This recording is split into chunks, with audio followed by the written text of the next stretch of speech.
I am in the far south of Peninsular Malaysia, right within one of the country's few remaining expanses of lowland forest. Decades ago, this very road was carved through the forest for one purpose: logging. Since then, logging has ceased in this area, and today, these old tracks are the only gateway into over 200 square kilometers of pristine forest. It's exactly the kind of place we're hoping to find something special. We're on the lookout for Codonoboea, a fascinating genus within the Gesneriad family.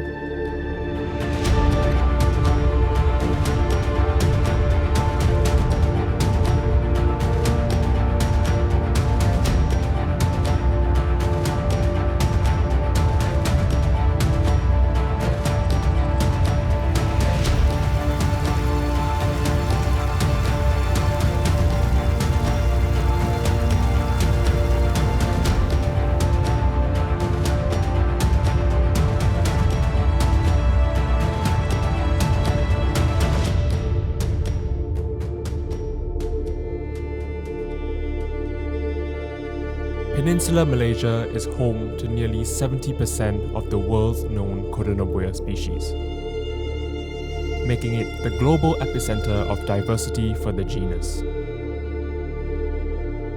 With such remarkable representation, Codonoboea also stands as the largest Gesneriad genus in the country. Today, we're setting out in search of two distinctive Codonoboea species: Codonoboea puncticulata and Codonoboea densifolia, which are both native to this region. These plants are typically found in undisturbed lowland dipterocarp forests, where they thrive along shaded slopes and stream banks. These plants love moisture, so if they're anywhere nearby, a stream like this is a good place to start.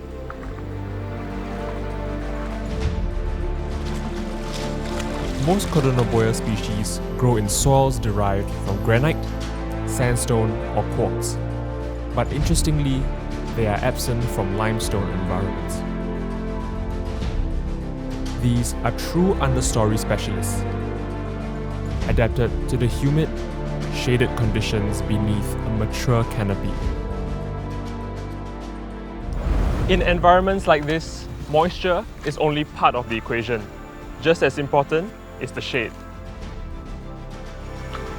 That's why they can only survive in primary forest, flourishing in the microclimate created by tall, old trees.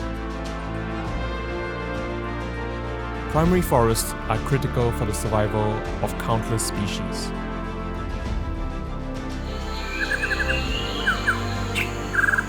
Yet today, less than a fifth of Malaysia's forest cover remains intact, putting many of the species that depend on them at risk.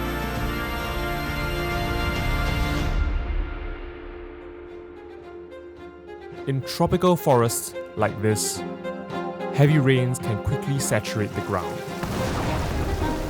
On flat ground, that can lead to waterlogged soils, conditions that many forest herbs, including Codonoboea, can't tolerate for long. That's why so many species in the genus, including the ones we're after today, tend to grow along sloping terrain, where the gravity helps keep their root zones well drained. We're heading towards a bit of an incline now, and that's exactly the kind of terrain we're hoping for.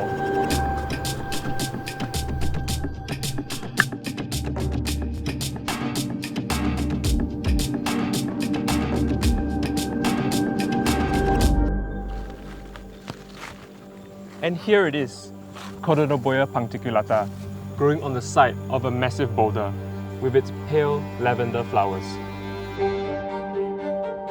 Its leaves are arranged in a tight, flattened rosette, pressed closely against the rock.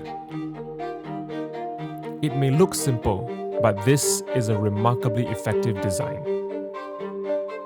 Because the leaves don't overlap, they avoid shading each other, allowing every leaf to make the most of the limited light that reaches the forest floor.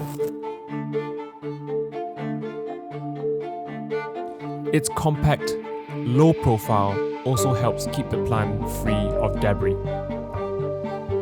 Anything that falls simply slides off, rather than getting trapped between protruding leaves or stems. Living so close to the forest floor makes Codonoboea puncticulata an easy target for hungry herbivores. But it has its own defense: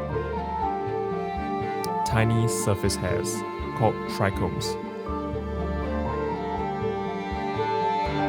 When I touch its leaves, I'm not actually touching the leaf directly. I'm actually coming into contact with its protective hairs. These tiny hairs act as a frontline defense, forming a barrier that makes it harder for herbivores to access the tender leaf surface. Trichomes also slow down insect movement and make it difficult for them to attach their eggs. Such adaptations are especially common in smaller, slower-growing plants like this Gesneriad, as these plants are more vulnerable to being consumed faster than they can grow. As a result, they invest heavily in protective strategies to deter herbivory. Trichomes are exceptionally effective in their roles, which is why approximately 80% of all plants possess them on their structures. It's fascinating how Codonoboea puncticulata has adapted so precisely to its environment. But down by the water's edge, the rules of survival are very different.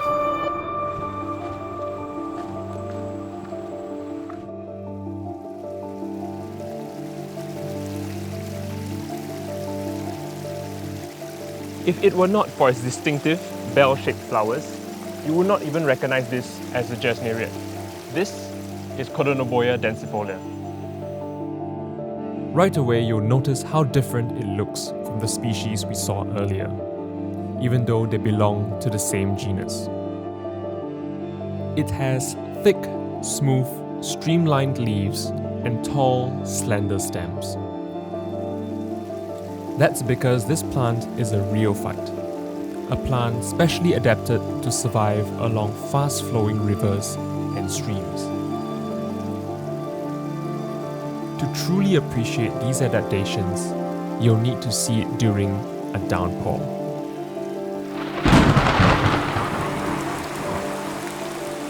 Heavy rain can send water surging through the stream, rapidly transforming this gentle flow into a powerful current, flooding the rocks and forest floor around it. Every part of the plant is built to cope with the forces of flowing water.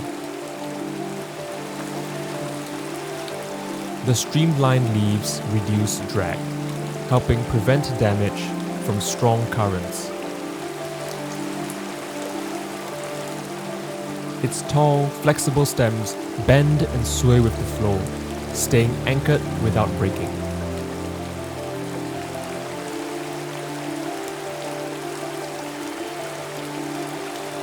These features enable Codonoboea densifolia to survive in an environment that would be almost inhospitable to other plants. This species is so uniquely specialized that it is one of only a handful of rheophytic Gesneriads known to science.